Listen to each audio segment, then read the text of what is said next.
Et puis surtout, on n'a pas écouté ce que tous les professionnels nous ont dit, c'est-à-dire, encore une fois, c'était avant le Covid, dire Hmm. l'important, c'est les prix. Fabriquer à l'étranger, ça pose un problème à personne.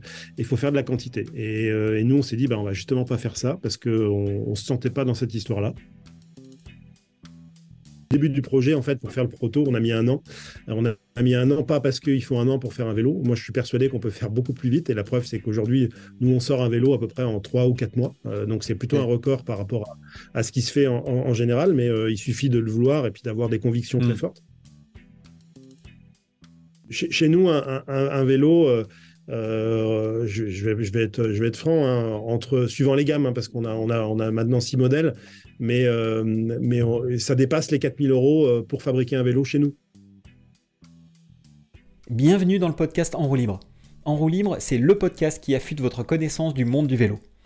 Chaque semaine, retrouvez une perspective unique et experte sur les dernières tendances, développement et innovation.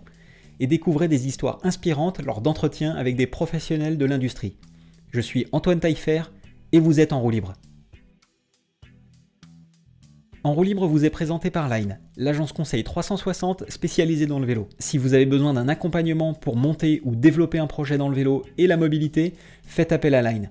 On réalisera un diagnostic complet de votre entreprise pour vous proposer des services les plus adaptés à vos objectifs, besoins et budgets. Et puis on est parti. Eh bien, allez, Bon, eh bien, bonjour Xavier. Xavier bonjour Antoine. Varnier, ravi de te recevoir sur le podcast En roue libre. Bah, c'est moi. Xavier Merci de qui, l'invitation. bah, avec plaisir. Et puis j'espère aussi pour le plaisir de nos auditeurs qui nous écoutent très nombreux d'ailleurs. Vous êtes des milliers à nous écouter. Non, en vrai, vous êtes quand même pas mal. Ce qui est intéressant, c'est qu'on part de zéro en fait sur un format comme ça. Et, euh, et on n'a pas forcément envie de faire de la grosse quantité, mais en revanche d'avoir de la qualité avec des personnes intéressantes et des personnes intéressées. Donc, bah, en tout cas, Xavier, je suis ravi de t'accueillir pour ce nouvel épisode du podcast En roue libre. Xavier, que je connais pas depuis si longtemps que ça, mais on a eu une belle histoire, toi et moi. Donc Xavier, tu es également, enfin tu es le créateur le co-créateur de la marque Heritage Bike avec Guillaume qu'on salue également et une belle équipe derrière toi. Ils sont trop nombreux pour qu'on les cite tous de tête en tout cas, mais on les embrasse. Et tu es également créateur d'un événement qui s'appelle les Sommets Ouais. et dont on va un petit peu parler aussi, parce que ça fait partie de ton actualité. Et donc, nous nous sommes rencontrés à l'occasion des sommets, euh, où tu m'as dit, où je t'avais dit, j'adorerais participer au sommet, parce que c'est un super, super événement. Et tu m'as dit, bah écoute, pas de problème, tu viens au sommet, mais le deal, c'est que on a un nouveau vélo qui va sortir. Donc c'est le vélo, le vélo avec le vélo altitude avec le moteur Valeo. Et donc, tu m'as dit, bah écoute, quand ce vélo-là sort, eh ben, tu seras mon modèle pour faire les vidéos. Et ben, du coup, ça s'est réalisé, non pas sans quelques Ouais. petites sueurs froides. D'ailleurs, la vidéo, je vais vous la mettre dans les liens de l'épisode. Mais donc, on s'est rencontrés à cette occasion. J'avais trouvé l'approche très, très sympa, très, très cool. Un super événement. Et donc voilà d'où on se connaît. Et donc, bon, moi, voilà. Pour vous qui écoutez, moi, j'adore Xavier. C'est quelqu'un qui fait des choses top dont on va parler. Voilà. Merci Xavier, pour cette introduction. oh bah écoute, je t'en prie, je pense que je vais finir par faire ça sur tous mes invités. Comment je les vois et comment on s'est rencontrés. Mais maintenant, je vais te mettre à contribution. Ça va être à toi de, nous, Avec de, plaisir. de te présenter et puis de nous dire qu'est-ce qui t'a amené au vélo déjà, d'où ça vient. Bah alors en fait, c'est souvent comme ça, hein, les bonnes idées, ça vient un peu par hasard. Et là, peut pas faire plus par hasard. En fait, il y a maintenant 4 ans et demi, 5 ans, j'ai voulu acheter un vélo avec Guillaume, qui est Hmm. cofondateur aussi des ateliers Heritage Bike, qui travaille avec moi depuis 20 ans, qui est designer automobile. Et puis, quand j'ai voulu acheter ce vélo, en fait, je suis allé dans un shop classique. Et puis, malheureusement, j'ai eu aucune émotion pour l'acheter. Et puis surtout, je me suis rendu compte que dans cette filière, la plupart des vélos étaient fabriqués très loin de chez nous. Et donc, je remets dans le contexte, c'était avant le Covid. Et moi, à l'époque, qui suis, comme tu l'as dit, organisateur d'un événement qui se veut un peu à impact et sur les transformations des entreprises, ça m'a un petit peu choqué de voir ouais, que la majorité de la production était faite surtout en Asie. Et je me suis dit, mais pourquoi? Et de fil en aiguille, en fait, je suis arrivé au sommet, on m'a challengé au sommet, puisque tu en parlais, en me disant, mais toi, tu vas faire quoi pour contribuer à faire un impact positif? Et j'ai dit, je ferai un vélo l'année prochaine, je vous présenterai un vélo qui sera un vrai design original et fabriqué en France. Et puis, on a tenu ce pari, c'était vraiment un pari. On a sorti un prototype qu'on a lancé officiellement au sommet, mais c'était juste en prototype. Et puis, il se trouve que ce vélo a fonctionné d'un point de vue, on va dire, intérêt. Et puis, on Ça, s'est c'était dit quelle avec année? Guillaume, j'ai du mal à me dire. Je pense que c'était en février 2020 ou 2021. 2020, c'était Hmm. juste avant le Covid en fait. Voilà, Ok. donc je m'en rappelle plus à l'époque exactement. Et puis, donc du coup, on s'est dit avec Guillaume, on va casser notre tirelire et on va faire 24 vélos, pas plus, pas moins, parce qu'on pouvait pas faire plus, Hmm. financièrement. Et puis on va voir, on va pas faire l'étude de marché, on va voir si ça marche. Peut-être que ce sera le début d'une aventure. Et puis, il se trouve qu'on a eu un coup de bol incroyable, c'est-à-dire que moi, sur mon réseau LinkedIn, j'ai un petit peu de monde et j'ai posté ça. Et puis, j'ai eu un journaliste de Paris Match qui m'a appelé et qui m'a dit je vais faire un article sur ton vélo, ce que je trouve formidable. Pourtant, il était responsable de la rubrique automobile. Et il a Hmm. vraiment fait cet article. C'était en juillet, je crois, de mémoire. Paris Match, c'est quand même un gros, gros tirage. Et puis, il se trouve qu'en quelques heures, tous nos 24 vélos étaient vendus. Et on s'est dit avec Guillaume, tiens, on tient peut-être quelque chose. Et puis l'aventure a été lancée. Mais on n'est absolument pas de la filière vélo. Et justement, je pense que c'est ce qui a fait qu'on a eu un petit succès parce qu'on a justement pas pris les habitudes de la filière. Alors, je ne sais pas si elles sont bonnes ou mauvaises, ces habitudes. On va peut-être en parler après. Mais on y est allé avec notre conviction, nos intuitions. Et puis surtout, on n'a pas écouté ce que tous les professionnels nous ont dit, c'est-à-dire, encore une fois, c'était avant le Covid, dire Hmm. l'important, c'est les prix. Fabriquer à l'étranger, ça pose un problème à personne. Il faut faire de la quantité. Et nous, on s'est dit, on va justement pas faire ça parce qu'on ne se sentait pas dans cette histoire-là. Et on est parti avec des vélos différents, des vélos, voilà. Et puis depuis, ça fait maintenant 3 ans et demi, 4 ans, voilà. Voilà. Il y a eu pas mal de chemin puisqu'on est à 6 modèles. On en sort encore dans quelques jours. Et puis voilà quoi. Donc c'est une aventure. Maintenant, on est presque 10 salariés, une dizaine d'associés, et puis plein de perspectives, des nouveaux marchés, une version Europe et tout, hein. Donc une belle aventure qui a vraiment commencé. Ça y est, maintenant on peut dire que l'aventure elle est lancée. Ok, ça c'est super. Alors, c'est intéressant justement parce que jusqu'ici, oui, mais jusqu'ici, j'ai invité des personnes qui étaient effectivement, comme on dit, du cru. C'est-à-dire que c'est des Ouais. gens qui sont dans l'industrie du vélo depuis longtemps. Et, euh, et c'est intéressant, je trouve, de t'avoir aussi parce que on voit du coup que ça fait du bien aussi d'avoir des gens qui viennent de l'extérieur, des gens qui viennent d'autres industries. Parce que enfin, je pense qu'il faut être aussi conscient que c'est pas parce que tu es dans le monde du vélo que tu détiens forcément la vérité et toute la vérité. Et Mm. je trouve intéressant d'avoir des gens comme toi voilà, qui apportent leur point de vue. Ça plaît pas. Mais en tout cas, tu apportes un point de vue différent avec des produits qui sont différents. Il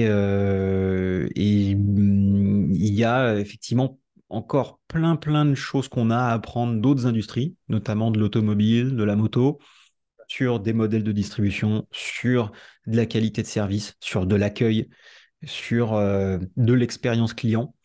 Parce qu'aujourd'hui, voilà, dans l'industrie du vélo, on est encore, je pense qu'on peut dire qu'on est encore un peu parfois dans l'artisanat, sur des magasins de vélo. Alors que, Mm. bon, en concession automobile, on manipule pas non plus les mêmes montants, on va dire. Mais en termes d'expérience, on est quand même au-dessus. Donc, je pense qu'effectivement, enfin, c'est très intéressant d'avoir des gens comme toi qui viennent d'autres industries, qui amènent un peu de fraîcheur. Et puis, il en faut d'autres. Et ce qui m'intéresse aussi, c'est euh, donc toi, tu voulais acheter un vélo pour toi ou tu avais déjà un peu en tête l'idée que tu voulais faire quelque chose dans l'industrie du cycle? Est-ce que ça te titillait déjà depuis un petit moment ou tu t'es dit ce coup-là, ah non mais attends, mais c'est obligé, il faut faire un truc là, c'est pas possible. C'était quoi Alors, le... Est-ce que c'était lent, c'était rapide? Enfin, c'était comment? pour être super honnête, c'était vraiment pas le plan. Il n'y avait pas de plan. Ok. J'étais vraiment parti pour acheter un vélo sans aucune Mm. autre intention. Et en fait, moi, tout ce que j'achète, il faut vraiment qu'il y ait une émotion. Et là, j'en ai vraiment pas eu. Donc, je me suis Mm. dit, bah, je vais créer le vélo de mes rêves. Et on en a parlé avec Guillaume, et lui qui est designer automobile, on a pu, en une journée, on devait travailler sur autre chose. Je me souviens, c'était à Paris, on s'était fait un petit séminaire à deux, là, et on devait travailler sur autre chose. Et puis, il est parti d'un croquis, on l'a fait évoluer. Il y avait une inspiration, la vraie inspiration pour le premier vélo qu'on a sorti, c'était Steve McQueen dans La Grande Évasion qui s'évade avec sur une moto. Je crois que c'était une Triomphe de mémoire. Et dans notre imaginaire, ce vélo qu'on a dessiné ressemblait à cette moto. Voilà. Ce qui est en fait, on a revu le film il n'y a pas très longtemps, pas du tout, mais dans notre imaginaire, c'était ça. Et il n'y avait absolument aucun Mm. plan. Par contre, ce qui est vrai, Antoine, c'est que moi, je suis quelqu'un qui est un peu passionné.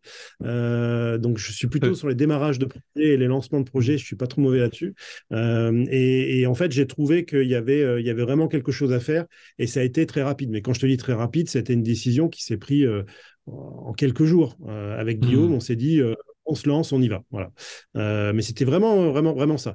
Après, les événements ont fait que le projet qui était finalement bien né par intuition, mais pas plus que ça, a été porté par un mouvement. Hein. On a bien vu Mm. qu'après le Covid, tout le monde parlait du vélo, donc on a eu beaucoup d'empreintes journalistiques, etc. derrière. Et puis, on a eu une clientèle surtout qui n'était pas touchée jusqu'à présent, ou en tout cas qui avait du mal à... C'est marrant, tu parlais de l'automobile, et je trouve qu'il y a un vrai parallèle dans ce qu'on fait avec le monde de l'automobile. Clairement, sur l'automobile, tu as des marques qui ont des positionnements très forts. Je ne sais pas si on peut citer de marque, mais des Porsche, des Aston Martin, c'est Mm. différent d'une Renault, d'une Dacia d'une Peugeot. Et les codes sont bien établis. Et dans le vélo, alors peut-être sur les vélos très sportifs où il y a effectivement cette hiérarchie, mais sur le vélo, on va dire lambda et le vélo électrique lambda, je trouve qu'il y a un manque là-dessus. Et en fait, nous, on s'est dit avec Guillaume, eh ben, effectivement, on va faire un vélo premium parce qu'on le fabrique en France, parce qu'on le fabrique à l'unité, parce que on n'utilise que des beaux produits, des belles technologies. Enfin, on a des composants qui sont les plus haut de gamme qui existent. Et puis, on essaie surtout d'être pratiquement 100% français.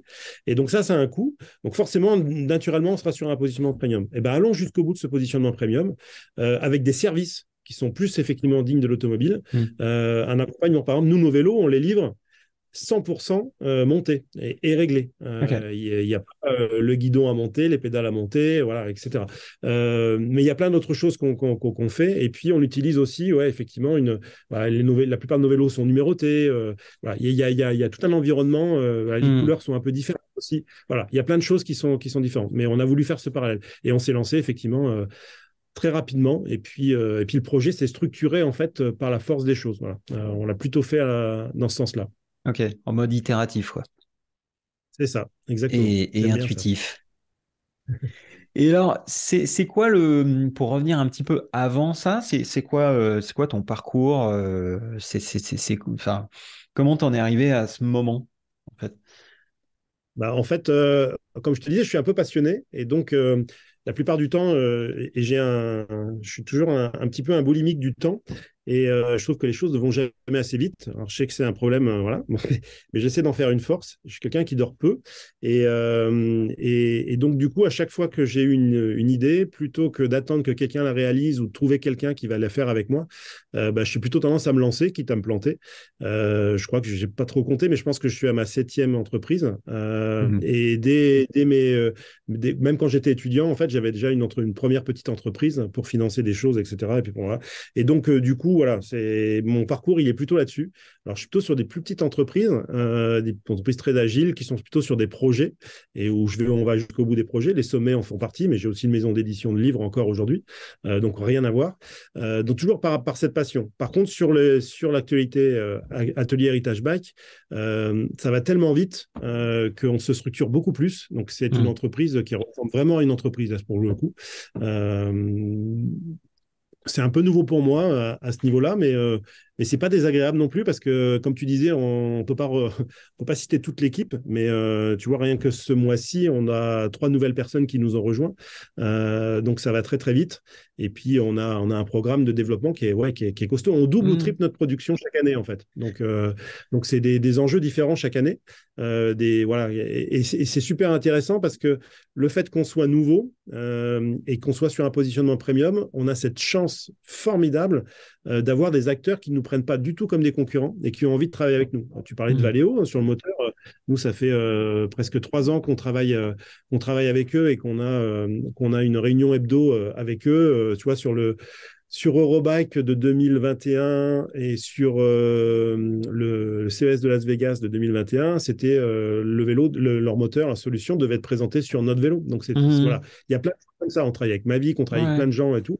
Donc ça, c'est hyper passionnant parce que en n'étant pas du monde du vélo, justement, je pense qu'on est pris comme quelqu'un d'un petit peu un troublion qui met un petit peu sa patte. Et du coup, voilà, le fait qu'on soit vraiment différent des autres, ça nous permet d'avoir des relations hyper fortes avec certaines marques. Et on travaille sur des beaux projets, là, des projets notamment de freins français, de plein de choses qui ne sont pas encore dévoilées au grand public.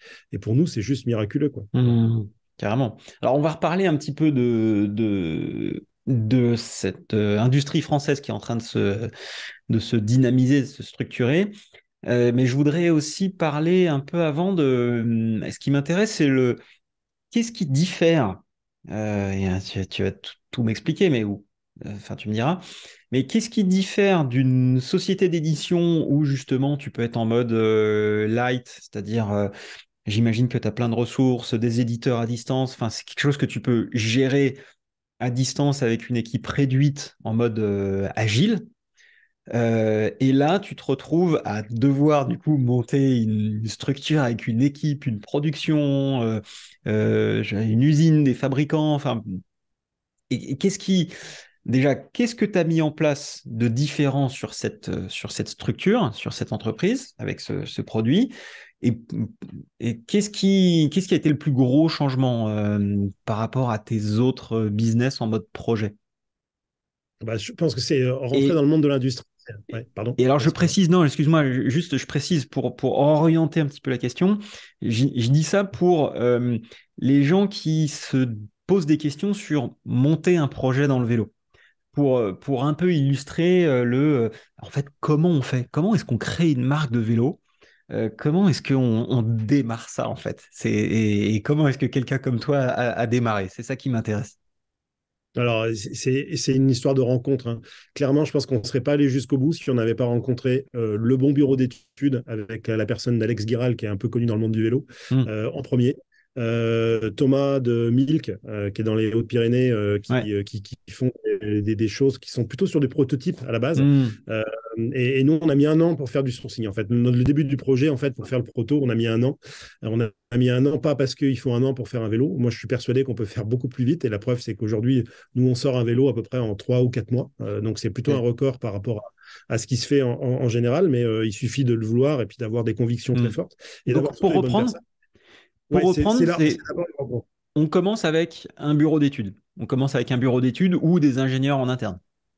Oui, en fait, moi je pense que la plupart des erreurs qu'on peut trouver, hein, il y a plein de vélos qui sont sortis, hein. Enfin, je pense que tu en retraces vraiment beaucoup, enfin très régulièrement des nouveautés voilà, plus ou moins abouties. Et en fait, je pense que justement, elles ne sont pas toutes abouties et qu'il y a des concepts bon, sont un peu nébuleux. Et je pense qu'on oublie des fois l'essentiel, c'est-à-dire qu'un vélo doit être fait pour rouler et qu'on ait cette qualité de conduite et d'ergonomie, de position, de tout ce que tu veux. Mm. Et donc, sans passer par un bureau d'études, si c'est juste un look, à mon avis, on part très très mal. Mm. Après, il y a l'histoire des performances. Sur un vélo électrique, alors on se soucie un petit peu moins du poids, c'est vrai. Par contre, on est plus exigeant sur le nombre sur les kilomètres, l'autonomie, etc. Et donc, nous, tous nos vélos, le cahier des charges, c'était on doit faire plus de 100 kilomètres avec une charge. Voilà. Mm. Et donc, pour arriver à ça, clairement, il faut un bureau d'études. Mm. Et si possible, un bureau d'études sur lequel on arrive à travailler ensemble, c'est-à-dire, il y a le design. Voilà, ça, c'est. On veut pas en fait, on veut jamais de compromis. Chez Heritage Back, on veut jamais de compromis. C'est-à-dire qu'on veut un design, il faut que ça soit beau. OK, ça, c'est le premier prix. Après, on va travailler en France. OK, c'est un peu plus, ça devient plus compliqué. Après, on veut des performances. Là, on revient encore plus compliqué. Et puis après, il faut que tout ça fasse un ensemble qui soit performant et ergonomique, encore une fois, et beau et différent et tout. Donc, tout ça fait que sans bureau d'études, sans bureau d'études, ou en tout cas sans personne en interne, ça me paraît compliqué. Ou Mm. alors, tu achètes des choses sur étagère. Tu achètes un cadre en Asie, tu lui mets des Mm. pneus différents, un guidon, voilà, mais tu as le vélo de monsieur tout le monde. C'est Et ça, ça. c'était pas le parti pris. C'était pas le parti pris. Ok, excellent. Donc, Et première donc étape. aujourd'hui, Ouais. voilà, la première étape, elle est là. Une fois que tu as fait les rencontres, tu rentres dans le monde de l'industrie. Et le monde de l'industrie, c'est long. C'est très cher. C'est-à-dire que sortir un prototype aujourd'hui chez Heritage Back, hein, on peut parler chiffres, c'est 100 000 euros. Voilà, il faut mettre 100 000 euros sur la table pour sortir un nouveau produit. Voilà. Et ça, on est juste sur la phase un proto. Voilà. Après, pour le lancer en série, c'est encore d'autres choses. On connaît tous, puisque là, je pense que les gens qui t'écoutent, Antoine, sont des gens qui sont plutôt intéressés par le vélo. On sait qu'il y a des pénuries incroyables sur les composants, sur plein de choses. Et puis nous, on s'est rajouté quand même une difficulté, c'est qu'on voulait fabriquer en France. Et comme tu le sais, on a un peu tout perdu, cette industrie, qui était très très forte en France. Je pense notamment à l'industrie à Saint-Étienne, qui était le berceau du vélo, qu'on a entièrement perdu. Et donc nous, on a voulu pas faire de compromis non plus là-dessus et réindustrialiser à notre petite échelle cette partie-là. Donc en fait, on est parti avec des gens qui étaient plutôt des prototypistes ou qui faisaient que des pré-séries, et on leur a dit maintenant que vous savez faire ça, c'est bien, mais il faudrait qu'on se lance sur des petites séries, sur des séries. Mm. Et c'est un autre métier, c'est clairement un autre métier. Et en fait, on a eu la chance d'emballer les gens dans notre projet, et ils nous ont suivis là-dessus et ils se sont développés avec nous. Je pense notamment à la personne même chez Mille, que j'en parlais tout à l'heure. Quand on les a rencontrés, je crois en tout cas, ils étaient moins de 10. Aujourd'hui, ils sont 24, plus de 24 ou 25, je crois. Donc, Milk Antidote, hein. C'est ça dont on parle. 1000 candidates, voilà, c'est Ouais. le même groupe, Ouais. mais c'est la partie bureau d'études et fabrication. Mm. Donc aujourd'hui, ils font de l'assemblage, ils font de la série, voilà, ils se sont développés là-dessus. Et je pense qu'on a été les premiers avec eux à faire une vraie série, avec les difficultés que ça pouvait représenter, hein. On en Mm. parlera si ça t'intéresse. Et puis même pour la fibre, parce que toute la partie composite, la fibre de carbone ou la fibre de lin, elle est faite en France chez nous. Et ça, il n'y a plus beaucoup d'industries qui sont capables de le faire. Et donc c'est pareil, on a trouvé quelqu'un qui grossit en même temps que nous, en fait. Ok. Et c'est assez extraordinaire parce que du coup, on a une façon de travailler qui est entre passionnés sur un même projet et au même rythme. Donc, c'est assez sympa. Et nous, clairement, pour aller encore plus loin dans dans la réponse de ta question, on voulait absolument pas aller sur les standards de l'assemblage, sur encore une fois de l'assemblage à étagère, etc. C'était vraiment pas notre créneau. Je dis pas que c'est bien ou pas bien, c'est pas la question, hein. Mais nous, on voulait vraiment du vrai fabriqué en France et pas du seulement assemblé en France. Donc, avec toutes les difficultés. Et puis, donc, du coup, comme tu le connais, cette filière, quand on se lance, la grosse difficulté, c'est le cash, hein. Mm. Il faut beaucoup d'argent, en fait, pour préparer une production, parce que c'est au minimum 4 à 5 mois avant qu'il faut acheter les composants, mais la plupart du temps, on est plutôt sur un an, voire un peu plus sur certains composants. Mm. Et donc, du coup, c'est des investissements, c'est un risque important. Mm. Et l'industrie, c'est pas par rapport aux structures légères que j'avais, qui étaient plutôt dans les services ou dans la matière grise, voilà, c'est plus compliqué. C'est beaucoup Ok. plus compliqué. Mais c'est aussi Tu... plus challengeant et plus intéressant. Voilà. Bien sûr. Et tu te sens à l'aise de partager des chiffres? Est-ce que c'est des choses que tu peux partager avec nos auditeurs ou tu préfères garder ça pour Alors, toi? c'est mon problème, c'est que je suis quelqu'un qui partage beaucoup. Voilà. Je sais. Donc, D'accord. oui, oui, bien sûr, Je veux pas pousser avec à la grand plaisir. conso, hein. Je veux pas forcer. C'est juste pour avoir des insights un peu pour qu'on se représente un petit peu ce que ça veut dire en fait beaucoup d'argent. Beaucoup d'argent, en fait. Si tu veux, chez nous, un vélo, je vais être franc, hein, suivant les gammes, hein, parce qu'on a maintenant 6 modèles, mais ça dépasse les 4 000 € pour fabriquer un vélo chez nous. Donc, du coup, tu as 6 mois à un an de ces 4 000 € par vélo, Hmm. que tu dois sortir en trésorerie. En fait, c'est juste la Hmm. trésorerie, hein. Donc c'est quand même très, très compliqué. Sur une marque en lancement, c'est un peu compliqué. Quand tu as 10 ans, 10 ans voilà, tu marches d'une collection à l'autre, parce que comme tu le sais, on a des salons comme le Pro Days, comme Eurobike, où tu as beaucoup de deals qui sont conçus, qui Hmm. sont conclus, et puis tu sais que tu vas produire pour tel magasin l'année suivante. Donc là, tu arrives à faire des prévisions, mais nous, on n'a jamais eu ça, en fait, parce que entre les retards de production qu'on a pu avoir à cause du Covid, le lancement, etc., et puis que le fait qu'on double ou triple notre production chaque année, même si on partait de tout petit, fait que voilà, il y a un investissement qui est quand même costaud. Et au début, moi, j'étais pas du tout sur le, parce que c'est pas ma culture, sur avoir beaucoup d'associés, de faire des levées de fonds, des choses comme ça. On Hmm. en a fait une petite cet été, de levée de fonds, mais une tout petite par rapport au monde du vélo, hein. Quand tu vois Hmm. ce qu'a pu faire Van Moof ou d'autres, on a levé 1,1 million en fait, hein, donc c'est pas grand-chose. Ouais, C'est pas grand-chose pour cette industrie. Voilà. Mais ça reste mais on beau. l'a fait aussi, pareil. On l'a fait aussi Hmm. avec nos trips, c'est-à-dire que on voulait le faire en crowdfunding pour que tout le monde puisse accéder à ça. Donc, en fait, du coup, on a eu, on va dire, plus de la moitié de nos clients qui ont investi dans Heritage Bike. Donc, ça, pour nous, c'est une belle Ok. reconnaissance. Et je pense Hmm. qu'on ne peut pas en dire autant. Et puis, on a eu nos partenaires industriels qui nous ont aussi aidés. Et puis des gens qui sont passionnés par ce qu'on fait. Voilà, des fois à petite échelle. Et ça, c'est ce qu'on a voulu. Et on garde un peu ça reste en famille. Voilà, c'est ce que je veux dire. Hmm. Mais c'est vrai qu'aujourd'hui, si tu veux te développer, et clairement, si tu veux lancer un projet, si tu n'as pas d'argent, c'est très Hmm. compliqué. Ok. Tu nous parles de lever, lever au crowdfunding, du coup. Les gens Bah, qui ont. c'est une levée de fonds. On a fait Ouais. une partie en capitaux propres, en augmentation des capitaux propres, en crowdfunding. Donc, n'importe qui pouvait y aller sur une plateforme française Hmm. qu'on a testé. Et puis, il y avait une partie un petit peu de dette avec un placement du coup intéressant. Voilà. Ok.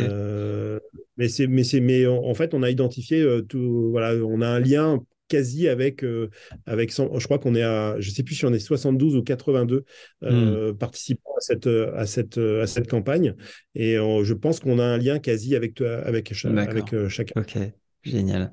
Et ok, donc si on refait un peu le parcours de cette création, donc, bureau d'études, on commence l'industrialisation en France. Euh, c'est quoi les gros challenges d'industrialiser en France? Donc, tu disais, le tissu industriel a été laissé à l'abandon depuis un moment. Euh, comment on recrée une dynamique? Comment comment on réinsuffle un peu d'énergie dans ce tissu industriel autour du vélo? Je veux dire, quelle est, euh, quelle énergie est-ce qu'il faut mettre dedans pour que ça redémarre? En fait, Qu'est-ce je que tu pense as dû qu'il faire? faut, il faut, en fait, il faut absolument avoir un vrai projet qui emmène des gens. Parce qu'aujourd'hui, il n'y a pas d'offre, hein. C'est en train de se Hmm. structurer un peu, mais il n'y a pas vraiment d'offre. Donc, si tu veux développer un projet, refaire des cadres en acier, par exemple, ou faire des cadres en fibre de carbone digne de ce nom en France, eh ben, tu es obligé d'aller chercher des gens qui savent déjà un petit peu faire et de les faire grossir, de les faire grandir et de les amener dans le projet. Donc, Hmm. c'est là où c'est intéressant et c'est là où nous, on a cette chance, c'est d'être sur le premium, c'est-à-dire que on n'est pas que sur le coût. Voilà, donc on peut se permettre d'acheter un cadre en fibre chère, voilà, clairement. Hmm. Beaucoup plus cher que si on l'avait acheté en Asie. Mais quand je Hmm. te dis beaucoup plus cher, on est sur des échelles de fois beaucoup. Ouais. Mais c'est pas grave parce que, enfin, c'est pas grave. C'est quoi C'est dommage. fois beaucoup, excuse-moi, sans me donner de prix, mais Disons qu'un cadre aujourd'hui, tu peux avoir un cadre composite digne de ce nom en Asie à 300 € à peu près sur des cadres qui ressemblent à ceux qu'on a. Et nous, on est plutôt sur plus de 1 000 €, quoi, le même cadre, mais ok. exactement le même cadre. Voilà. Voilà, donc voilà, il faut l'accepter, hein, on achète très cher, on le sait. Hmm. Après, je pense que si on l'explique bien, il y a quand même cette volonté. Alors, on est peut-être sur effectivement des clients qui ont les moyens de se l'acheter, mais Hmm. ils achètent aussi une histoire, une éthique. Tu vois, par exemple, on a une remorque qui ressemble à un sidecar. Cette remorque, on l'a fait en fibre de lin, tout à la main, avec une résine biosourcée. Le lin, on va le chercher à moins de 200 km. On n'est pas obligé de faire tout ça. On peut faire déjà Hmm. bien en Bien faisant sûr. moins que ça. Par contre, le client qui a cette information, je pense qu'il achète une histoire, il achète aussi quelque chose de un peu plus propre, un peu plus de responsable, et Hmm. puis quelque chose où il sait qu'il participe à une aventure. Parce que le vélo, tu le sais mieux que moi, hein, le vélo, c'est une affaire de passionné, et je dirais même pour les nouveaux, avec ce style de vie qui est en train de s'inventer. Hein, je ne parle pas que Hmm. des vrais cyclistes qui roulent, qui font des kilomètres, des performances, etc. Aujourd'hui, quand on achète un vélo électrique, qu'on a cette chance, ben moi, nous, par exemple, Atelier de Reichbach, on est sur Annecy. Donc, on a cet environnement lac et montagne qui est juste magique. D'aller au boulot, de faire ces 15 minutes de route en vélo au bord du lac, en voyant les montagnes enneigées, voilà, c'est un style de vie qui est en train de changer et de participer en plus en ayant une belle machine. Hmm. Ben, on coche un peu toutes les cases. Voilà. Et ça, c'était vraiment ce qu'on voulait faire. Voilà. Alors, je suis en phase avec toi. Maintenant, je me pose la question de savoir où est la limite de ce modèle, d'avoir un produit exclusif, beau, plaisant à rouler, etc. Parce que je te donne un exemple. Tu connais la marque Colline? Oui, tout à fait. Ouais. Ouais. Ouais, qui connaît pas? Donc, Colline, j'ai eu le privilège de pouvoir visiter l'usine qui est à Ouais. Biarritz et rencontrer Thibaut Alm et puis son équipe. Euh, c'est pas compliqué. Thibaut, il a fait un vélo qui est absolument magnifique. Euh, et des pièces incroyables. Une qualité de fabrication absolument fascinante. C'est-à-dire que en fait, il est allé au du bout de ce qu'on pouvait faire avec un superbe vélo.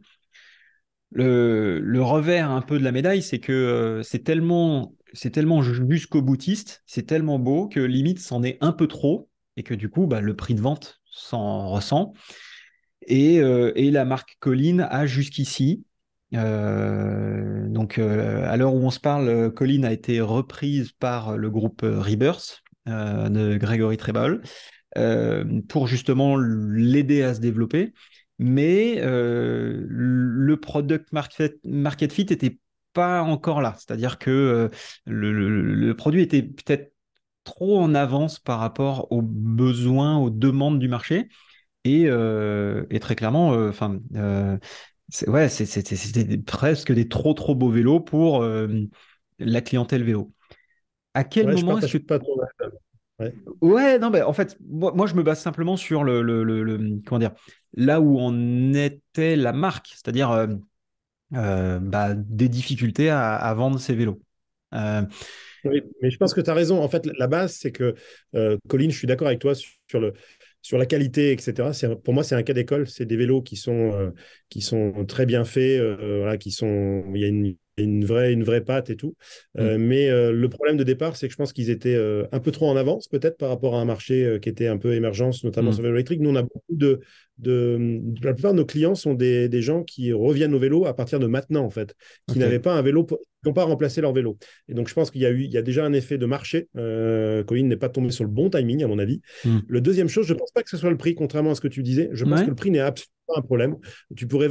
Dans l'absolu, tu pourrais vendre un vélo 40 000 euros, ce ne serait pas un problème. ok, Euh, Moi, je suis plus persuadé qu'en fait, ils n'ont pas trouvé leur marché parce que le design était trop clivant. Soit ok. tu aimes, soit tu détestes. Hmm, Et il n'y avait pas ça cochait pas toutes les cases. Il y avait un hmm, problème d'autonomie, de puissance.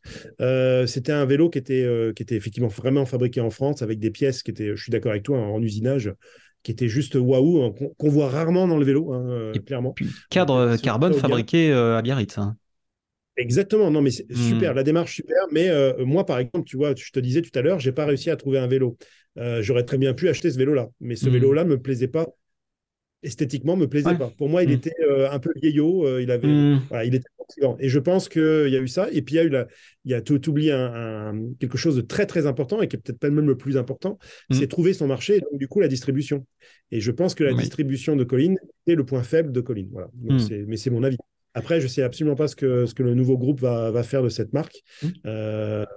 Mais moi, j'aurais pas fait comme ça, en tout cas. Ouais, Je sais pas ouais. si j'aurais fait mieux. Non, mais J'aurais pas c'est fait comme ça. pourquoi je citais cet exemple, c'est d'une part pour faire un petit coucou à nos amis de chez Colline, parce que la démarche est top et puis on a envie de les encourager parce que c'est des beaux produits made in France, mais aussi de dire quand tu te mets dans une démarche, toi, chez Héritage par exemple, je crée des vélos qui sont beaux, on compte pas vraiment combien on met sur un cadre en carbone parce que c'est pas ça le sujet. Est-ce que tu te fixes des limites justement à ça? Parce que à un moment donné, c'est rien, tu pourrais mettre des composants absolument incroyables qui fait que ton vélo il coûte 15 000 euros. Enfin, où est-ce qu'on s'arrête? Moi, j'en mets pas de limite, Hmm. puisque ce qu'on essaie de faire, c'est d'avoir une sincérité et une authenticité par rapport à un projet de départ. Donc, pour chaque vélo, c'est un projet différent. Hmm. Le VTT que tu as testé aujourd'hui, il a largement dépassé les 10 000 euros. Et quand en fait, je vois nos acheteurs ou les professionnels, ils me disent que clairement, ça va peut-être te choquer, il est sur un très très bon rapport qualité-prix. Parce qu'on a des fourches Hmm. Boss à 1 700 € la fourche, parce que on a une technologie un peu différente, que le cadre il est fait en France, qu'on est à 100% européen. Là, pour le coup, on a rien d'Asie.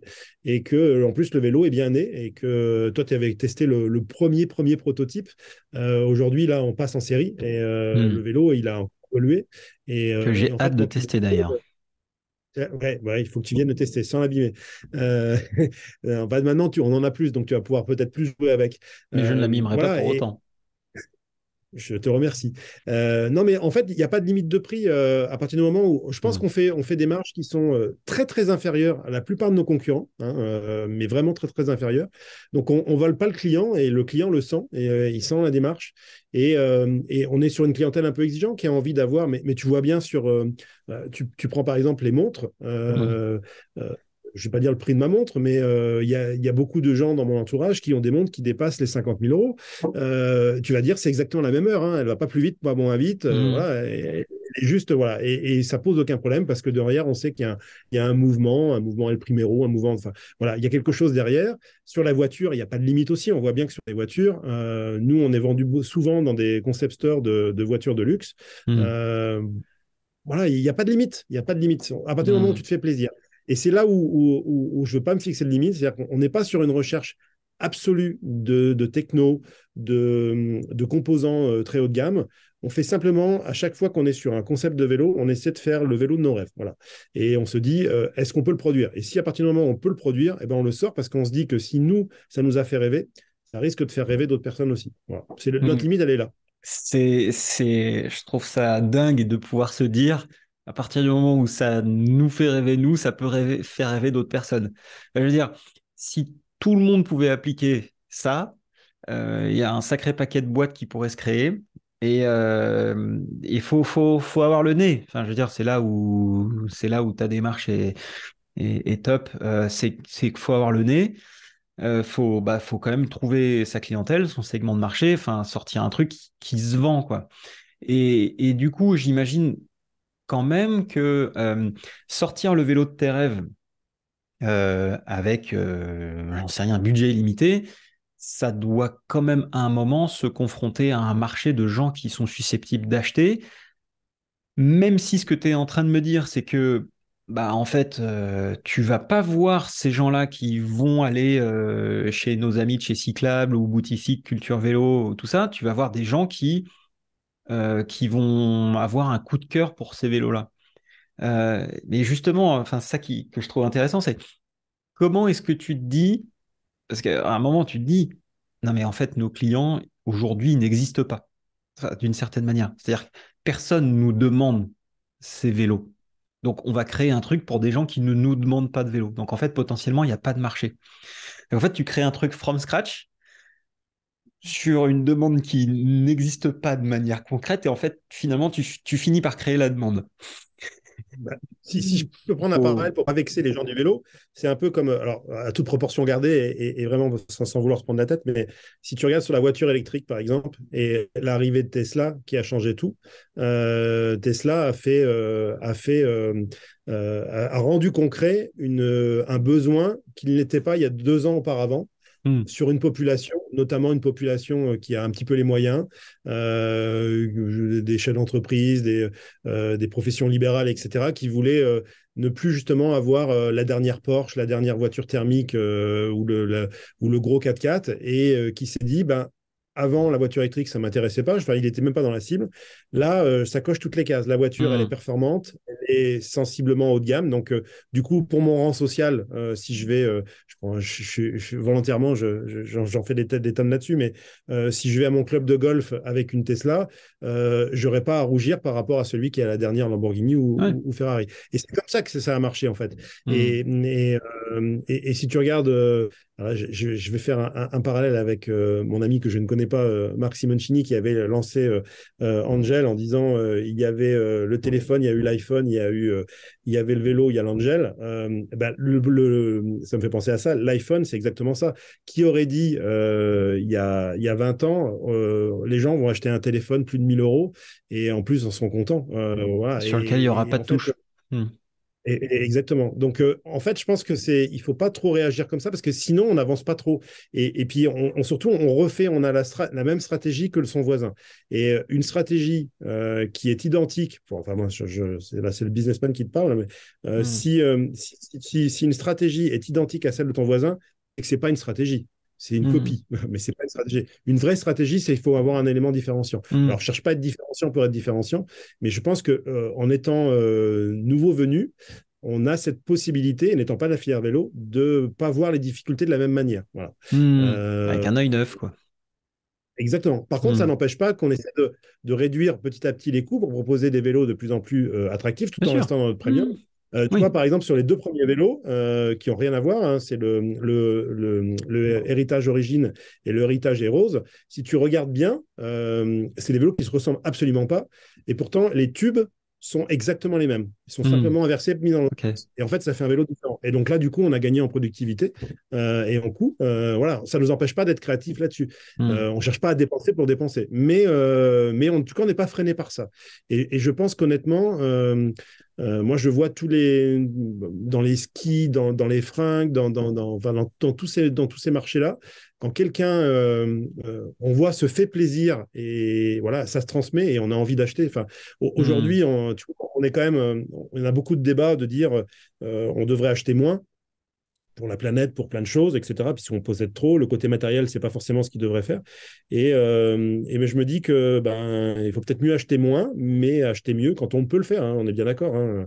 C'est pas à la portée de tout le monde. Je suis Hmm. d'accord, mais on l'assume. Et aujourd'hui, si tu veux, on est tellement sur un petit marché de niche qu'on n'a pas de limite. Voilà. Ça viendra un peu après, hein, parce qu'on ne sera pas les Hmm. seuls. Bah, je pense que tu vas en manquer aussi. Hein. Il y a beaucoup de marques de luxe, notamment dans l'automobile, qui se met au vélo, avec des niveaux de prix qui sont un peu similaires à ce que fait Atelier Heritage Bike, euh, sans grand succès. Et c'est pas par hasard non plus. Voilà. Hmm. Enfin, moi, c'est mon avis. Je vais pas critiquer mes petits amis Oui. parce qu'ils sont beaucoup plus gros que moi et ils ont réussi ailleurs. Mais c'est pas parce que tu sais faire des voitures de luxe que tu sais faire des autos, quoi. Des modes de Ah, vélo, pardon. oula, gros sujet. Alors là, tu ouvres une porte énorme. Effectivement, il y a ce sujet qu'aujourd'hui on voit arriver des constructeurs automobiles et des constructeurs moto Ouais. dans le vélo avec des approches différentes, allant de nous, on crée un produit véritablement spécifique euh, sur lequel il y a de la R&D, sur lequel on a notre propre approche, on a nos ingénieurs, nos designers, on a nos unités de fabrication. Je cite un exemple, Serial One, dont j'ai parlé un petit peu plus tôt. C'est une division de Harley-Davidson. Voilà. Donc, en gros, Serial One, voilà, des vélos au design unique. Ça plaît pas, mais en tout cas, ça existe. Et à l'opposé, on a des marques comme Audi, par exemple, où on a vu bah, récemment leur vélo, donc qui est un Fantic, très belle marque italienne, hein, by the way, mais qui est un vélo Fantic qui est voilà, un peu redesigné, mais de manière cosmétique, donc c'est-à-dire différents stickers, etc., différents coloris, avec malheureusement zéro recherche en termes de qu'est-ce qu'on peut apporter, nous, en termes d'expériences différentes. Donc, on a un petit peu de tout, et puis entre les deux, entre les deux, on a des gens comme Porsche qui carrément achètent des marques de moteurs, des marques de vélos, pour en faire vraiment un pôle dans lequel on a de la mobilité au sens large, incluant voiture, outils de mobilité, de micromobilité type vélo. Et donc, bah, c'est difficile de s'y retrouver là-dedans parce que bah, on a tout plein de démarches. Et puis, donc, parfois, on se demande qu'est-ce qui vit, enfin, qu'est-ce que ces marques, qu'est-ce que ces entreprises viennent chercher en apportant si peu de valeur ajoutée dans ces produits-là, en fait. Donc, et c'est à se demander, en fait, si le milieu de l'automobile et de la moto a pas mieux à apporter que simplement des vélos type MeToo. Quand je dis MeToo, hein, c'est des imitations Ouais. de vélos sans âme et sans recherche. Est-ce que c'est pas, est-ce qu'il n'y a pas autre chose à amener? Puis après, l'autre sujet aussi, c'est de dire que parfois, il y a des projets qui se font avec peut-être parfois un manque d'humilité, ce que j'ai pu observer. Alors, un manque de recul en se disant, bah, nous, on est constructeur auto ou moto, on sait faire des accessoires, on sait faire des produits, et on est convaincu que parce qu'on a cette expérience-là, on va pouvoir faire du vélo, parce qu'en fait, finalement, le vélo, on en fait tous et que c'est assez simple. Est-ce que toi, tu as vu ça? C'est quoi ton point de vue là-dessus? Est-ce que tu as été observateur de ça? Déjà, est-ce que tu es d'accord? Je peux me tromper, hein, moi, j'ai mon œil Non, et mais je puis pense que je partage complètement ton avis et je vais même plus loin. Nous, on a été rapprochés par plusieurs constructeurs automobiles pour faire des projets en Hmm. particulier. Et, euh, et c'est là que je vois qu'il y a encore une frontière, parce qu'il y a quand même c'est un monde qui cherche à se réinventer, et ça c'est plutôt louable, hein, sur des nouvelles énergies, sur plein de choses. L'automobile, hein, Aller tu sur la parles. mobilité au sens Hmm. large, ouais, je parle de l'automobile, Ouais. sur la mobilité au sens large, et donc la Hmm. mobilité douce inclus. Donc ça c'est plutôt louable. Après, il y a quand même cette condescendance de dire je fais des autos, donc ça c'est le nec plus ultra. Et les vélos, bon, bah, c'est pas compliqué de faire des vélos. Et Du je pense vélo, que quoi. justement, voilà, et c'est là où ils se trompent. Et tant qu'ils n'auront pas effectivement basculé sur une vraie démarche avec les mêmes moyens sur la même échelle que ce qu'ils font sur l'automobile, ils vont avoir du mal. Voilà. Clairement, j'en suis persuadé. Après, tu vois, nous, je vais te donner un scoop. On va sortir en juin un prototype d'une petite moto électrique parce qu'on se dit que bah, aujourd'hui sur le marché, exactement ce qu'on a eu, la démarche qu'on a eue sur le vélo, aujourd'hui, sur le marché, il n'y a rien qui nous plaît à 100%. C'est-à-dire que si je dois acheter une petite moto électrique sans permis, aujourd'hui, bah, je ne la trouve pas. Donc, on s'est dit, bah, avec Guillaume, on va fabriquer la petite moto électrique de nos rêves. Donc, tu vois, on va aussi, alors, on n'est pas jusqu'à l'auto encore, hein, mais on va aussi, et je pense que tout le monde va se rejoindre à un moment. Et puis d'ailleurs, moi, je rencontre beaucoup, on a beaucoup dans notre distribution, de plus en plus de concessionnaires automobiles, de gros groupes de Hmm. concessions automobiles, alors plutôt premium, on est d'accord, qui cherchent à offrir à leurs clients bah, des produits de mobilité douce parce que, Hmm. en fait, finalement, aujourd'hui, tu achètes un 4x4, tu achètes une voiture électrique, une petite, une grosse voiture, une seconde voiture.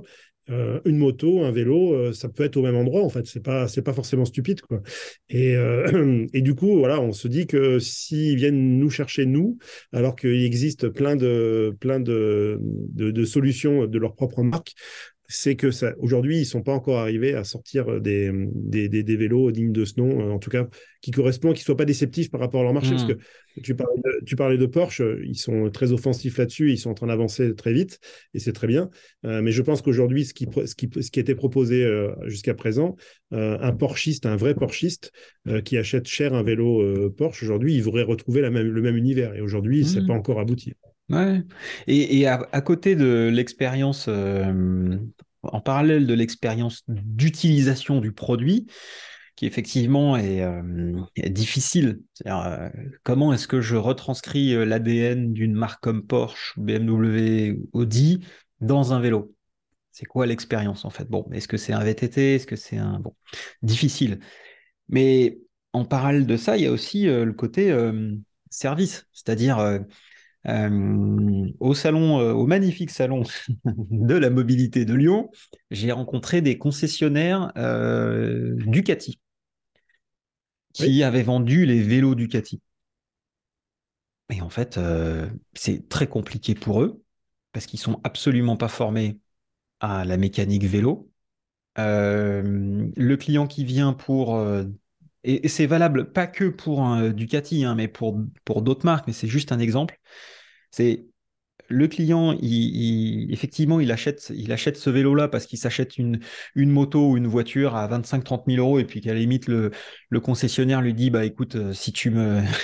enfin, je te fais une remise sur ce vélo-là ou mes limites, je te le file. Enfin, le client vient pour régler son dérailleur sur une transmission électronique parfois.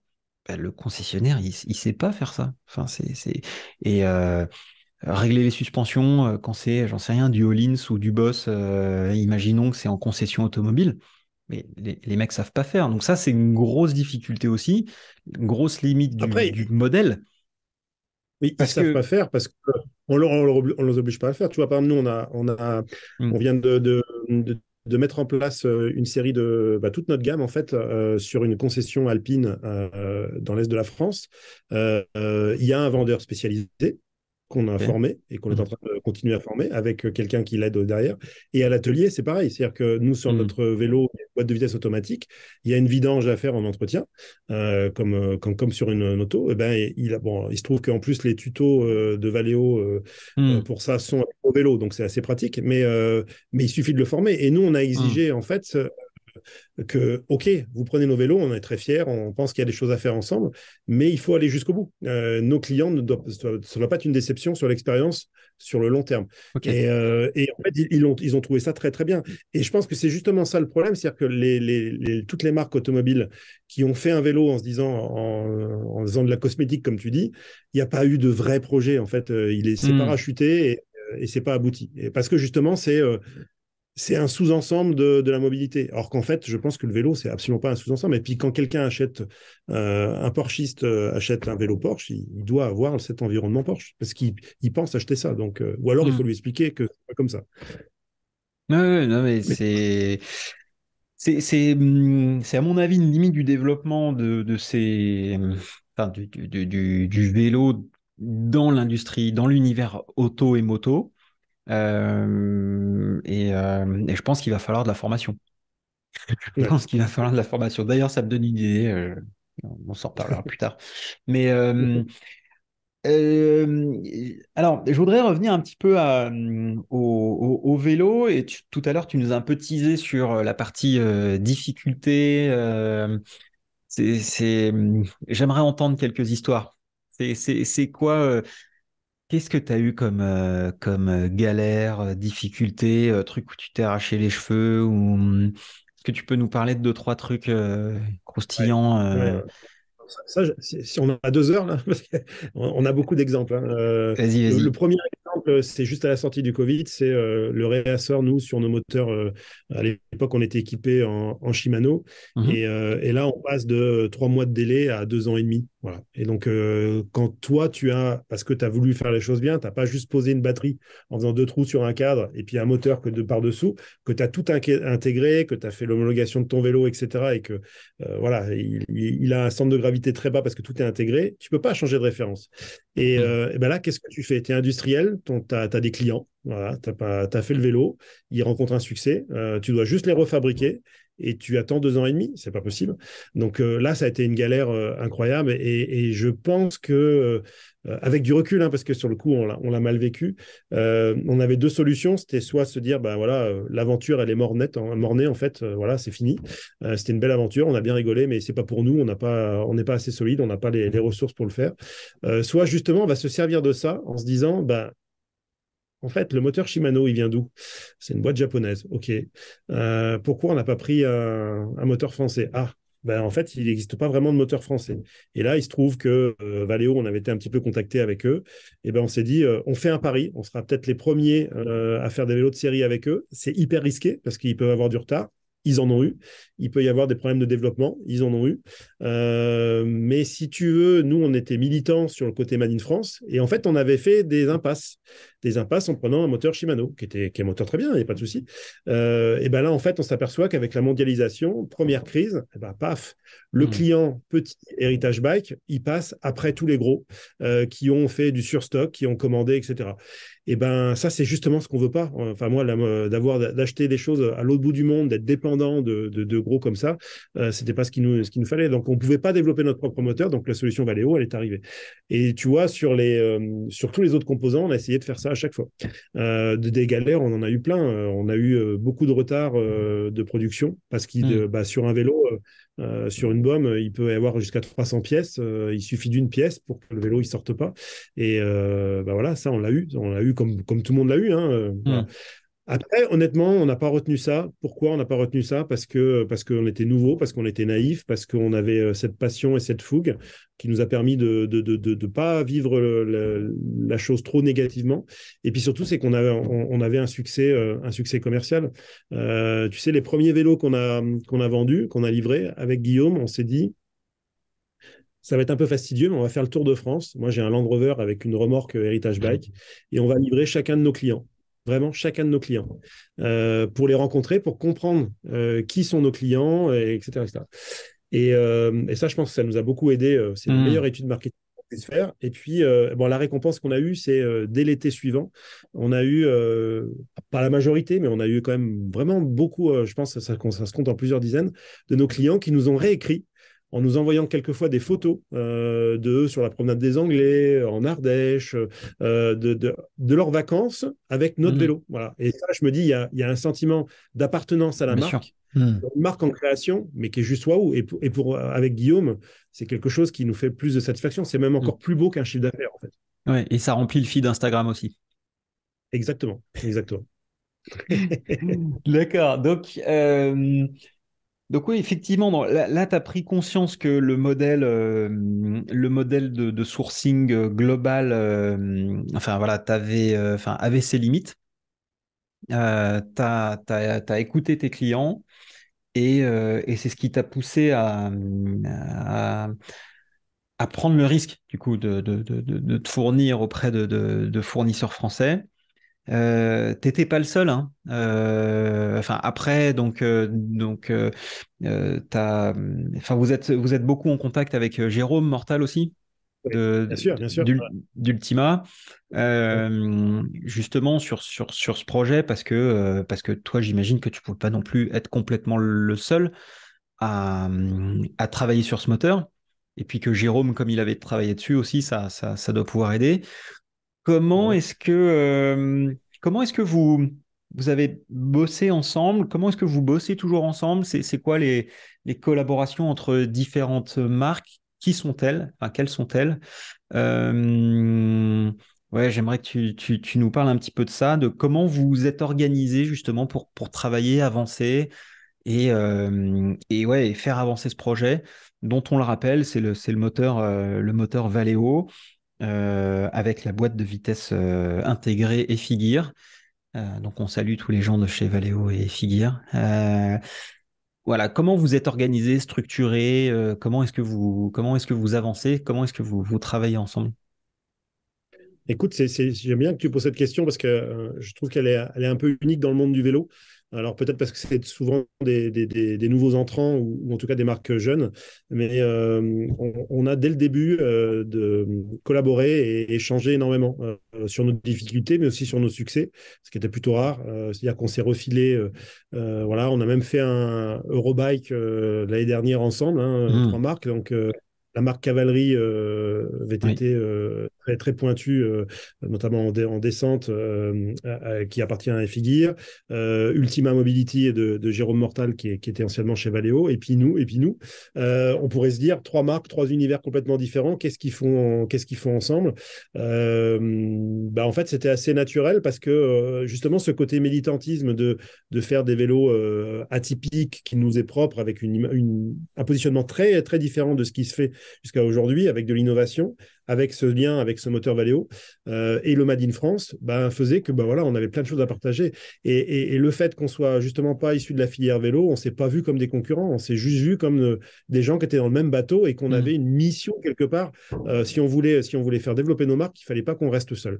Et donc ça a été assez naturel. Donc du coup, partenariat commercial, ça nous dérange pas d'exposer ensemble, beaucoup d'échanges assez réguliers, et puis voilà, parce qu'on se voit pas forcément comme des concurrents. Et je Mhm. pense que c'est de toute façon, honnêtement, aujourd'hui, de faire tout cacher, comme il y a eu un moment, notamment dans le monde de l'automobile et tout, je pense que ça, c'est révolu. Le monde va tellement vite Mhm. qu'aujourd'hui, garder l'innovation pour soi, bah, le jour où elle sort, elle est déjà sortie, que si tu l'as développée avec quelqu'un d'autre, tu as eu des retours, voilà, bah, je pense que, voilà, moi, c'est pas ma philosophie. Après, Mhm. je, je- Et alors, comment c'est venu?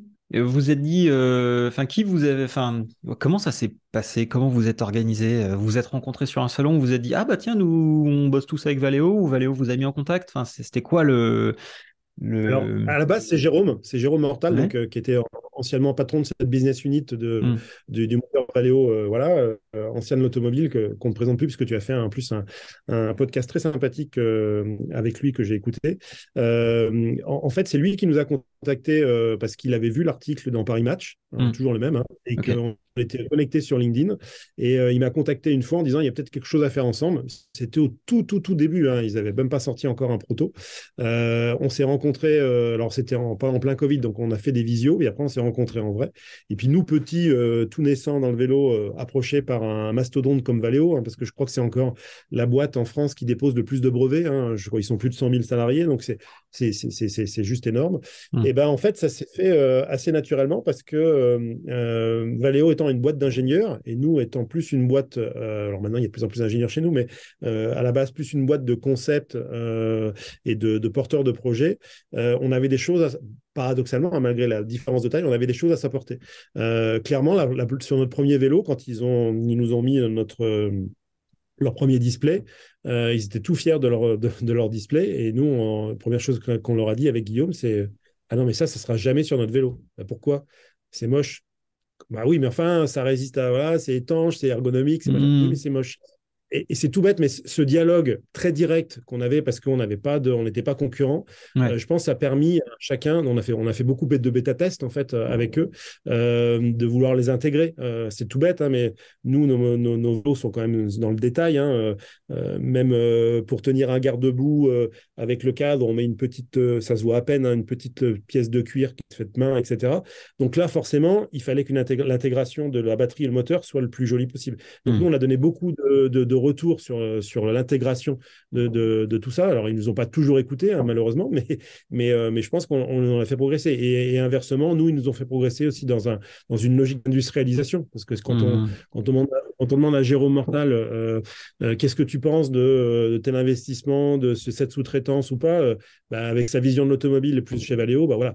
Et donc, en fait, tout le monde s'est apporté quelque chose à un moment et sans se sentir concurrent. Et puis, on était à un moment tous un petit peu acculés devant cette crise Covid, devant les retards de production qu'on avait tous. Voilà, donc ça crée des liens, hein, forcément. Hein, Mhm. dans l'adversité, ça crée des liens. Mais même encore aujourd'hui, où on se sort un peu de tout ça, toutes les marques s'en sont lancées maintenant. On a au moins une fois par semaine un lien, c'est évident. Et je pense que ça restera. J'espère en tout cas. Ouais, bah c'est souhaitable, hein, parce que quand on voit une dynamique comme celle-là, avec voilà, jusqu'à avoir un stand commun sur l'Eurobike, voilà, on se dit, hein, c'est cool quand même de voir des entreprises se fédérer, travailler, avancer ensemble. Et puis, je pense qu'il y a vraiment un intérêt à pousser cette filière et cette industrie vers le haut, et que plus il y a de gens qui rentreront dans cette démarche, et plus ça ira vite, et plus on pourra sortir notre épingle du jeu en tant qu'industrie française pour remonter ça, quoi. Est-ce que c'est quoi pour toi les axes sur quoi on doit travailler en France pour refaire vraiment du vélo? Donc là, on a un moteur qui va sortir très bientôt. On a enfin, on a une date de sortie officielle du moteur. Alors, je sais qu'il y a des versions qui sont déjà sorties, mais c'est quoi là les Et dates à peu près? on est sur la série, donc nous, on livre nos premiers clients en ce moment. Ok. On commence, ça y est. Alors, la montée en puissance est un peu lente parce qu'il y a eu des petits ratés à l'allumage au niveau de la production, Mm. mais on va être sur une vitesse de croisière d'ici, je pense, un mois et demi. Ok. En tout cas, nous, tous nos clients qui ont déjà passé commande seront livrés avant fin avril. Donc, on est dedans là. Donc, pour nous, ça y est, c'est vraiment la Très libération. bien. Donc, ça, c'est génial, c'est génial. Ok. Et alors, par exemple, tu travailles avec Boss, Olivier Bossard, Oui. qu'on salue. Olivier Bossard, il faut que je fasse un Respect. épisode avec lui, tant il est. Ah oui, ah bah euh, oui, ça bah oui. ouais. C'est juste indispensable. Tu aurais même dû commencer par lui. Olivier est pas simple à voir parce que, mine de rien, son boss aujourd'hui, c'est quand même une grosse boîte, une grosse structure. Je crois que le vélo représente une fraction de son activité aujourd'hui. Alors pour ceux qui connaissent pas Olivier Bossard, hein, Olivier Bossard, c'était l'ingénieur de Nicolas Vouilloz chez Sun. Nicolas Vouilloz, 10 fois champion du monde, légende vivante encore, qu'on salue s'il nous écoute, mais qu'on salue tout court. Parce que c'est un mythe, cet homme-là. Et donc, Olivier Bossard a conçu, développé, mis au point les suspensions de Nico Vouilloz. Et c'est des choses qui sont. Enfin, c'était des pièces incroyables à l'époque. Et aujourd'hui, donc Boss, c'est une entreprise qui équipe des voitures en WRC, en suspension, qui fait de la motocross aussi, enfin qui est une grosse activité moto et qui a une usine qui est énorme, enfin que je vais aller visiter bientôt. Alors Donc moi, je l'ai visité. Elle est juste magique, cette usine. Magique. c'est entièrement robotisé, c'est absolument incroyable. Je mettrai le lien vers, je crois que Olivier m'avait envoyé une vidéo, enfin m'avait montré une vidéo. Donc voilà, donc Boss typiquement. Suspension absolument incroyable. Mais il y en a trop peu, des comme ça. Il y a trop peu de fabricants de suspension. Enfin, qu'est-ce qui manque pour toi aujourd'hui en France c'est quoi le truc où tu te dis non mais là il nous manque absolument ça. C'est pas possible qu'il n'y ait pas une boîte qui fasse ça. Alors j'en sais rien. Transmission peut-être. Tu nous as parlé de frein. Tu peux Ouais. nous teaser un peu sur les freins, parce que Jérôme, Alors Jérôme là, j'ai absolument pas le droit, donc je vais pas en parler. D'accord. Ok. Mais il y a d'autres marques. Il y a des marques qui sont en train de sortir, comme Bontaz, qui est, là, tout le monde le sait, parce que Mm. maintenant c'est officiel. Mais il y a Ouais. d'autres marques aussi qui sont dessus, voilà, sur des choses haut de gamme. Il y a deux marques notamment, en tout cas que je connais, qui sont en train de travailler sur des produits qui sont très très beaux et qui ont plein de lumière. Après, je pense que ce qui manque, honnêtement, c'est plusieurs choses. C'est Attends, l'investissement. excuse-moi, je reviens juste un peu sur ce truc. Donc, pour le message, je te coupe, excuse-moi, mais qu'on comprenne bien. Donc, il y a deux marques françaises haut de gamme qui En travaillent plus de sur des Bontaz. freins. En plus de Oui, en plus Bontaz, de Bontaz. qui Ouais. déjà fait un produit qui est top, qu'on a vu, mais qui a été présenté au Rock, avec une vraie équipe, enfin avec vraiment des moyens. Donc, Bontaz, plus deux autres marques qui font des freins haut de gamme Voilà. made in France, c'est ça? Ouais, exactement, Ok. exactement. Mais on va en Donc, entendre parler très très vite. On va en entendre ok, parler très très très bien. vite. Donc, Voilà. ça, Ça, c'est. c'est top. Mais il y a effectivement plein d'autres produits. En fait, je pense qu'il faut travailler sur tous les produits. Made in France, il a de Hmm. l'avenir. On le voit sur tous les autres sujets. Simplement, c'est il faut avoir un peu de courage. C'est-à-dire, il faut que les fabricants se disent à un moment, bah, je suis assembleur depuis Hmm. longtemps. Je suis assembleur à succès. Mes pièces viennent d'Asie. OK. Je gagne de l'argent. Peut-être que je peux réinvestir une partie en faisant travailler aussi les Français pour qu'on ait Hmm. du volume. Parce que c'est pareil. Tu vois, tu parles des suspensions, des freins ou plein de choses. On part toujours que, malheureusement, ça nous arrange nous, mais que sur du haut de gamme. parce que les volumes sont pas là. Et vu on achète 2 ans à l'avance, etc. Donc voilà, et il faut que les fabricants jouent le jeu. Et je pense qu'il y a quelques fabricants en France, enfin quelques assembleurs en France, qui pourraient jouer le jeu et ça ferait vite du volume et on y gagnerait tous. On gagnerait en indépendance et tout. Mm. Après, c'est vraiment en train de se structurer. Enfin, moi, tout ce que j'entends aujourd'hui, tout le monde est un peu en train de se renseigner pour avoir la majorité de sa production et la majorité des achats en Europe. Hein. Mm. Et je pense que, en fait, finalement, on parle beaucoup de Made in France, mais on pourrait peut-être plus davantage parler Europe. Moi, j'ai eu un choc Mm. il n'y a pas très longtemps. C'était sur Eurobike où j'avais justement un Allemand qui me disait, je lui disais très fier, voilà mes produits, regardez ça c'est fabriqué en France, ça c'est fabriqué en France, ça c'est fabriqué en France. Et en fait, je voyais que dans ses yeux, voilà, c'était bien parce que c'était en Europe, mais ça aurait été allemand, ça aurait été mieux, bien sûr, mais ça aurait été partout en Europe, ça aurait été pareil. Et quand Mm. tu vises un marché européen, en fait, il faut plus penser européen. Alors, si on peut le faire en France, très bien, il ne faut pas Ouais. faire forcément jusqu'en boutisme pour aller sur le Made in France. Mais en tout cas, il y a ça, il y a un manque d'investissement. Je pense que si tu peux me permettre de faire un chouïa de politique, je pense qu'il y a eu beaucoup d'argent public qui ont été investis dans des boîtes, notamment automobiles, qui vivent de plein fouet une crise ou aéronautique, Mm. sur des projets plus ou moins aboutis avec un coût de millions. Et je pense que cet argent public aurait été plus profitable s'il avait été redistribué à un peu plus d'acteurs, et Mm. pas toujours les mêmes, Je comprends. et avec des contreparties surtout. C'est-à-dire, OK, on finance pour que tu transformes une industrie vers une autre industrie, mais en contrepartie, il faut investir sur le Made in France, ou en tout cas l'Europe, sur les Mm. circuits courts, sur des plus propres et tout. Et ça, je pense qu'on n'a pas encore cette logique en France. Ça manque un peu.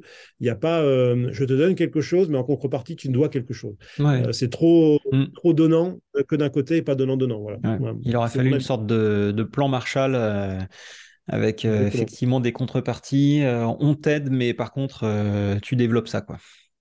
Ouais. Exactement, Ok. exactement. Et puis c'est vrai que là, je vois nous sur la ville d'Annecy, il y a eu une initiative vraiment formidable à un moment de mettre des vélos en location longue durée pour Mm. des prix des en toute concurrence. Hein. C'est des vélos standards électriques. Ça il y a eu un succès incroyable parce qu'il y avait entre 8 mois et 12 mois d'attente de mémoire. Aujourd'hui, de fait de ce succès-là, en fait, c'est plus accessible au même nombre de personnes. Voilà, ils ont Mm. vraiment réduit, c'est plus le même type de subvention. Il y a moins de monde, etc. Et je pense que si on veut aller jusqu'au bout d'une démarche, il faut justement aller jusqu'au bout et pas s'arrêter dès que c'est lancé, en fait. Et voilà. Ok. Voilà. Et je pense qu'il y a pas mal de choses à faire. Après, c'est en train de se structurer. Hein. J'ai la chance de connaître Éric Daudin, par exemple, Mm. qui a créé que tu dois connaître aussi, Bien sûr, hein, qui est passionné je de fais vélo. partie. Ah, tu Je fais suis partie, ben dedans. voilà. Et voilà, Cycling et Tech quand on... France. Exactement, Mm. exactement. Et quand on rencontre, il nous aide beaucoup et il est en tant qu'investisseur aussi chez nous. Mais c'est quelqu'un avec qui je partage beaucoup de choses. Et c'est vrai que quand on voit par exemple Gouffiecha, le député, on arrive à avoir une discussion assez franche. Et je pense que c'est parce qu'on a cette discussion franche que petit à petit, on va changer les mentalités. Mais il y a encore Mm. beaucoup de chemin à faire. Bien sûr. Alors pour revenir sur le Made in France, effectivement, je pense qu'il y a plusieurs sujets. Le premier sujet, c'est qu'en fait, on peut le faire. Enfin, c'est possible. Peut-être pas sur tout, mais on peut le faire, puisqu'on l'a déjà fait. Mavic avait déjà fait de la transmission, Oui, qui est, je pense, si on regarde, bon, le carbone, l'alu, l'acier, ça, on sait faire. On avait vu hein, avec, avec enfin, tous les gens, enfin, l'industrie en France, Emmerich, enfin, bon, on sait faire du carbone, on sait faire de l'acier, on sait faire de l'alu. On sait faire du freinage, on sait faire des moteurs, on sait faire des roues. Qu'est-ce qui manque? Transmission? Mavic l'a déjà fait. Bon. Euh, EGS à l'époque, oulala, pour ceux qui connaissent pas EGS, c'était magnifique ça. Les poignées tournantes, je crois que c'était, je sais plus exactement combien de vitesse c'était, mais poignées tournantes qui géraient le plateau avant, le dérailleur arrière, c'était magnifique, mais trop peu de demandes, ouais, trop peu de business en fait pour ça. Donc effectivement, faut avoir une sorte de seuil critique ou enfin de moment, de point de rencontre où en fait on se dit bon, ok, on a un projet peut-être de telle pièce. Alors je mets l'exemple de la transmission, je fais pas une fixette dessus, mais je pense un que c'est peu. un truc qui peut manquer. Même si demain, effectivement, les moteurs vont avoir des boîtes de vitesse intégrées, enfin, ont des boîtes de vitesse intégrées, donc on essaye de faire en sorte de ne plus avoir de transmission. Mais si on prend cet exemple-là, à quel moment on se dit, bon, ben voilà, nous, on aimerait bien faire ça, mais par contre, pour le faire, il nous faut du business, et donc il nous faut des gens qui croient en nous, potentiellement qui investissent ou qui nous montrent des signes d'investissement dans le projet. Et donc, effectivement, il faut qu'il y ait ce rassemblement de gens autour d'un projet. Et c'est ce que vous avez fait sur la partie moteur. Ce que Oui. vous faites du coup sur la partie frein, si je comprends bien aussi. Donc, pour Plus, tester des plus ou freins, moins. ouais, C'est plus large, c'est plus large, c'est c'est plus plus large. large? Ok, très bien. C'est plus large. Mais c'est pareil, tu vois, c'est ce que tu disais tout à l'heure. Moi, j'ai l'impression de rencontrer toujours les mêmes acteurs. En fait, c'est ceux qui partagent. Ouais. Et c'est pas les plus gros, hein. Mm. Les plus gros restent dans leur bulle, restent dans leur ou viennent te chercher de l'information mais te donnent rien. Voilà. D'accord. Et ça, c'est pour moi, c'est l'ancien monde, voilà. Parce qu'on Mm. on oppose souvent des mondes, mais là, pour moi, c'est vraiment l'ancien monde. Et je pense que c'est dommage. Et justement, des initiatives comme pour que des fabricants français puissent aller plus vite, il faudrait qu'on soit plus coopératif, quoi. Voilà. Ouais. Il y a des initiatives, hein, ça va se faire petit à Mm. petit, je pense, mais il y a encore un boulot. Ouais, ouais. Et à côté de ça, alors je sais pas si tu as déjà entendu parler de The European Bike Project. Ça me Euh, dit quelque chose, alors, rappelle-moi. alors bon, moi je le suis. Alors c'est plus qu'un compte Instagram, mais c'est en tout cas sur Insta, moi c'est là où je suis. En gros, c'est comment est-ce qu'on met en avant les initiatives de produits et de vélos européens et comment est-ce qu'on crée par exemple un vélo 100% européen. Et donc ce compte-là met en avant en fait tout ce qui peut se faire en France, en Europe, en Allemagne, dans d'autres pays, et on voit passer des trucs absolument incroyables, mais c'est magnifique, quoi. Donc, euh, enfin, mon point, c'est de dire, oui, la France, enfin, le Made in France, c'est top, c'est génial, mais effectivement, on a quand même un sacré paquet de ressources en Europe. Europe au sens large, hein, puisqu'on a plein de manières de voir l'Europe, mais Europe au sens large. Et déjà, si on faisait plus d'Européens, déjà, on aurait vraiment de quoi faire, quoi. Enfin, je veux dire, en termes d'approvisionnement, on a quand même énormément de ressources en Europe qui peuvent nous permettre d'être un petit peu moins dépendants de l'Asie. Euh, Est-ce que toi, tu as vu des beaux exemples, des choses vraiment cool dans d'autres pays européens où tu te dis, ça, j'en sais rien, faudrait s'en inspirer, ou enfin, c'est des super exemples, ou telle pièce, c'est waouh. Je sais pas, il y a des trucs que tu Bah, as je vus trouve ou... que, alors, j'ai pas un projet en tête comme ça va peut-être me revenir en parlant, mais c'est surtout sur un état d'esprit. J'ai trouvé que sur Eurobac, j'ai rencontré, alors moi je parle pas très bien anglais malheureusement, Hmm. mais j'avais quelqu'un qui m'aidait bien pour la traduction et j'ai rencontré pas mal d'Allemands. Et j'ai trouvé que déjà la différence entre un Allemand industriel et un Allemand et un Français industriel, il y avait déjà un énorme fossé. J'ai trouvé que le côté chauvin, vouloir vraiment conserver son industrie, la faire progresser, etc., elle était plus forte, notamment par rapport à la qualité, et moins Hmm. de complexe. C'est-à-dire que je trouve, En France tu ou m'arrêtes. en Allemagne?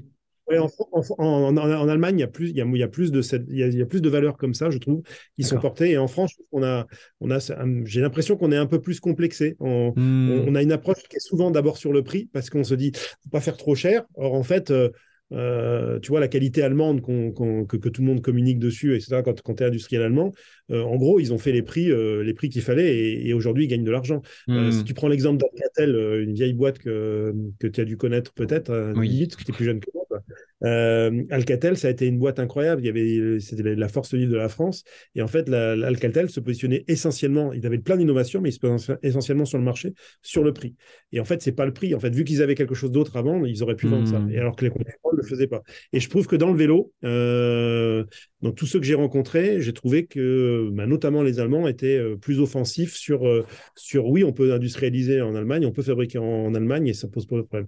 Voilà, je pense qu'il y a encore ce complexe. C'est en train de changer, Hmm. mais encore une fois, si on était tous plus regroupés, si on avait cette énergie, tu vois, moi, je fais partie d'un club d'entrepreneurs qui s'appelle l'APM. On est 8000 dirigeants dans le monde. Et il y a pas plus tard que la semaine dernière, j'étais à Nantes sur la convention nationale. On était 6000 dirigeants. 6000 dirigeants pendant 2 jours à se rencontrer, à faire des ateliers, à faire des conférences, etc. Cette, cette énergie, parce que là, justement, il y a tous les secteurs d'activité et on n'est pas concurrent. Enfin, on pourrait être concurrent, mais c'est pas la question. Et j'ai trouvé que cette énergie, tu ressors de là, mais tu as envie de déplacer des montagnes, tu as envie Hmm. de voir plein de gens, de rencontrer, de faire des synergies. C'est très années 80 le mot synergie, mais il est tellement fort ce mot. Et en fait, dans la filière vélo, moi je l'ai trouvé en étant nouvel arrivant, hein, il y Hmm. a 4 ans, je trouvais que toutes les portes étaient fermées, ou alors on venait juste te chercher tes informations et qu'il n'y avait pas de partage. Et je pense qu'encore une fois, mais c'est vrai dans toutes les histoires de la vie, à plusieurs, on est plus fort. Et si on veut développer l'industrie du vélo en France ou en Europe, il faut qu'on se regroupe plus. C'est évident. Et Hmm. je vois bien, il y a plein de clusters, mais même un cluster d'une région à l'autre sur la même filière vélo, les passerelles sont pas si évidentes. Donc, et voilà. Donc, si on en est déjà là sur des guerres de clochers, c'est pas comme ça qu'on va Hmm. avancer. C'est vrai que moi, je viens du milieu du digital parce que mon événement était plutôt sur le digital et les boîtes dans le digital, ça va beaucoup plus vite et tout se partage très vite puisque c'est justement le côté collaboratif qui fonctionne. Mais c'est vrai que dans l'industrie, c'est un peu plus fermé et dans Hmm. l'industrie du vélo, je trouve encore plus particulièrement. Je ne sais pas si tu as un autre écho à me Non, proposer, mais mais j'ai un... moi, il me vient une réflexion, hein. C'est quand est-ce que tu nous organises les sommets du vélo à Annecy ou ailleurs? Je voulais le faire. Je voulais faire les sommets de la mobilité en ayant justement pas un parti pris et vraiment pour faire agrandir le. Voilà. Mais Hmm. Jérôme est sur un projet différent, vraiment différent. Donc, on ne peut pas tout faire non plus. Et puis là, pour Ouais. l'instant, je Ok. suis focus sur les vélos parce qu'il y a encore, on a encore beaucoup, beaucoup d'étapes. Le Hmm. fait qu'on grossisse très, très vite, c'est une autre démarche aussi à faire et ça prend énormément d'énergie. Et on veut surtout pas le faire pour de mauvaises raisons. Et on ne cherche pas à avoir une taille critique, on cherche à progresser parce que c'est le moment, parce qu'on a encore plein de choses à montrer et à prouver sans se lasser. Et donc ça mobilise déjà beaucoup, beaucoup d'énergie. Hmm. C'est compliqué. Alors, c'était autant pour te faire parler sur le sujet que pour réaliser une belle transition sur du coup les sommets, qui est donc l'événement que tu organises, qui va nous permettre de glisser gentiment vers la fin de cet épisode pour pas te prendre trop de temps et puis pas prendre trop de temps dans l'attention de nos auditeurs aussi. Sauf si on nous demande de prolonger le format, puisque jusqu'ici j'avais eu quelques réserves, quelques critiques critiques non, remarques sur la durée de l'épisode. Oui, mais tu comprends, c'est trop long. Et puis finalement, en fait, ça s'écoute bien, me dit-on. Donc si vous voulez que ça dure plus longtemps, dites-le nous. Avec une voix suave et douce. Mais du coup, alors parle-nous un peu des sommets. C'est quoi le principe? C'est quoi le pitch des sommets? Alors, en quelques mots, hein, parce que je peux en parler, parce que c'est pareil, c'est ma danseuse, c'est un projet qui m'anime depuis Hmm. presque 9 ans maintenant. Donc, c'est la 7e édition là, qu'on est en train de monter.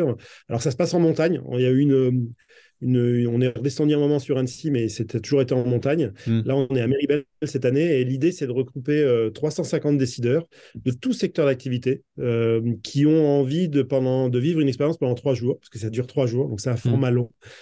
Pour un dirigeant, de se donner 3 jours pour prendre de la hauteur, c'est un vrai luxe, j'en suis conscient. Mais par contre, du coup, on a quand même que des gens qui sont très motivés et on va parler de toutes les transformations. Alors, transformation digitale, transformation de la production, transformation de management, transformation environnementale, tout ce que tu veux, pour inventer un petit peu l'entreprise de demain. Et le concept, c'est autour de conférences de très, très haut niveau. On est un petit peu en vase clos, c'est non filmé et chacun partage et apporte sa pierre à l'édifice. J'aime bien dire que l'intelligence, dans les sommets, elle est à la fois sur la scène avec des speakers d'exception, mais aussi dans la salle avec des gens qui ont des choses à partager, qui ont vécu des expériences et qui vont faire vivre. Et en fait, finalement, c'est eux qui ont les manettes. Moi, ce que je dis toujours, c'est que les gens qui viennent au sommet, c'est des gens qui ont des manettes à plus ou moins grande échelle pour faire bouger les lignes. Voilà. Et c'est juste magique de se dire, on prend 3 jours. On ne sait pas trop ce qu'on vient chercher, mais on repart avec une liste d'idées, d'inspiration. Ok. Et voilà. Et ça, c'est ça les sommets. Et du coup, le fait que ça soit en montagne, dans un environnement du coup plus inspirant, où on est un petit peu en dehors de ses repères, bah, ça permet de faire des liens un peu particuliers. Par exemple, on fait ce qu'on appelle le télécabine pitch. Le concept, c'est de nuit, on privatise des télécabines autour d'un vin chaud. Et en fait, les gens montent dans une télécabine, en redescendent, etc. Et pendant le temps d'une montée ou le temps d'une descente, se rencontrent, échangent sur des sujets qui les intéressent, font connaissance. C'est un icebreaker un peu particulier. C'est un Ok. speed dating business, mais voilà, un peu convivial. Très cool. Ah, c'est ça les sommes. Et en speaker, t'as qui cette année là? Ah, j'ai plein de choses. Ça va du philosophe au champion olympique en passant par le patron de boîte. On a le patron de la Redoute. On a Sylvain Tesson qui sort, le film avec Dujardin va sortir dans quelques jours. On a Garlin Chichérite qui est multiple champion du monde et multi-entrepreneur parce que je crois qu'il a maintenant 200 boîtes.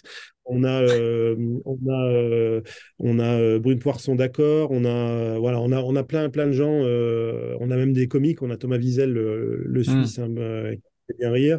Voilà, on a plein de choses. Et puis surtout, encore une fois, c'est David Abiker qui fait l'animation Ouais. et qui essaie de faire le lien en fait entre tout le monde pour qu'il y ait le maximum d'échanges. Voilà. Et ça fonctionne pas mal. Très bien, excellent. Bah oui, j'ai eu le privilège de pouvoir y participer l'année dernière et c'est là où j'ai rencontré en personne donc Jérôme Mortal. Superbe événement. Un superbe événement. Donc, très bien, ça se passe quand ça? Prochain événement? Ça se passe du 3 au 5 avril et c'est à Au peu près 5 chaque année à la même période. Et là, on est Ok, sur 3 ans à Méribel. ok, génial, génial, génial. Il reste des places? Un tout petit peu. Là, on est en bouclage. Donc là, ouais, il doit rester une vingtaine de places. Donc, on sera à guichet fermé comme chaque année. Donc ça, c'est D'accord. toujours Ouais. c'est énormément d'organisation. On a l'impression que ça se passe sur 3 jours, que voilà, c'est un événement comme parmi d'autres. Mais ça nous Hmm. demande beaucoup d'énergie, mais avec plaisir. Mais voilà, c'est top. Donc on est content. D'accord. Eh ben, du coup, merci d'avoir pris ce temps pour être l'invité du podcast En roue libre, malgré cet emploi du temps très chargé entre héritage et les sommets.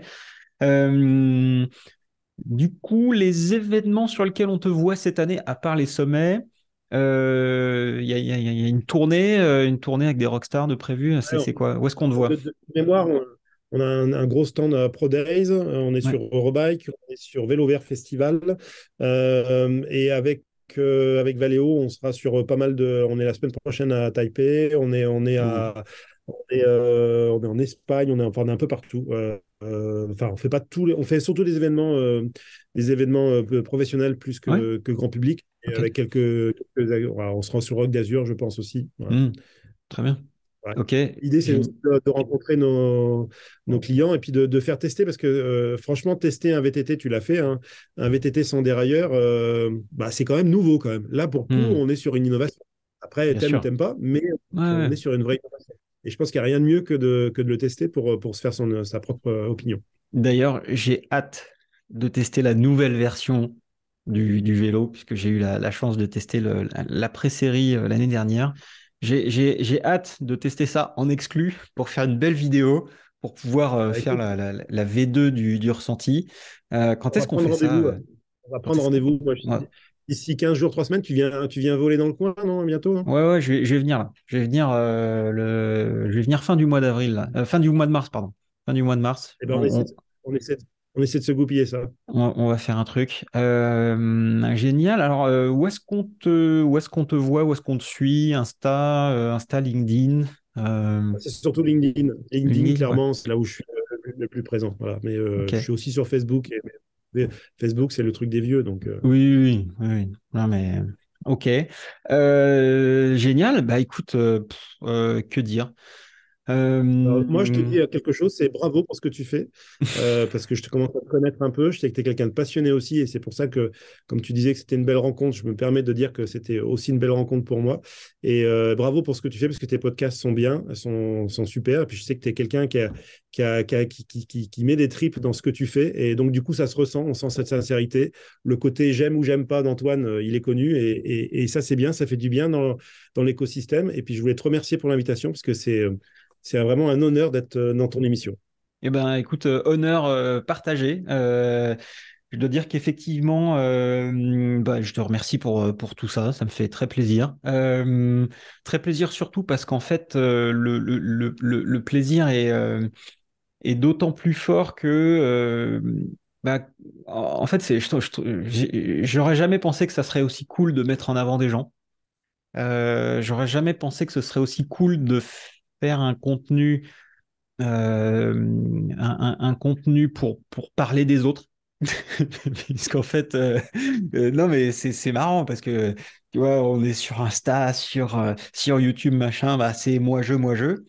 Et en fait, je trouve que je prends beaucoup plus de plaisir à mettre en avant les autres personnes que moi-même. Et je trouve ça très cool parce qu'en fait, euh, bon, on parlait des sujets d'ego, enfin, je parlais déjà de sujets d'ego, mais ne pas ou plus me mettre en avant, c'est cool. Mettre en avant d'autres personnes et la valeur de leur travail, je trouve ça vraiment génial. Et en plus, si ça peut être utile aux gens et à l'industrie, bah, moi, je suis ravi.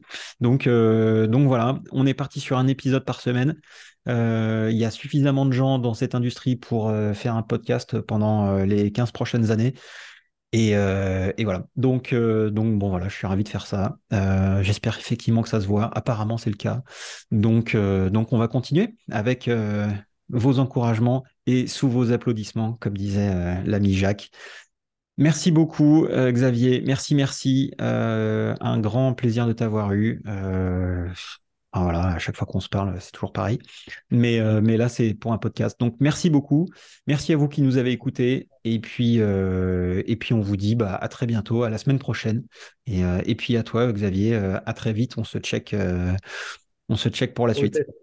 Ouais, ça Allez. marche. Salut. Bye. Allez. Merci d'avoir écouté cet épisode du podcast En roue libre jusqu'au bout. J'espère qu'il vous a plu et que vous en ressortez avec quelque chose d'intéressant. Si c'est le cas, n'hésitez pas à me le faire savoir avec 5 étoiles sur votre plateforme podcast préférée, un petit mot sur LinkedIn, un message ou un SMS. Ça m'encourage énormément pour continuer à vous proposer du contenu qualitatif.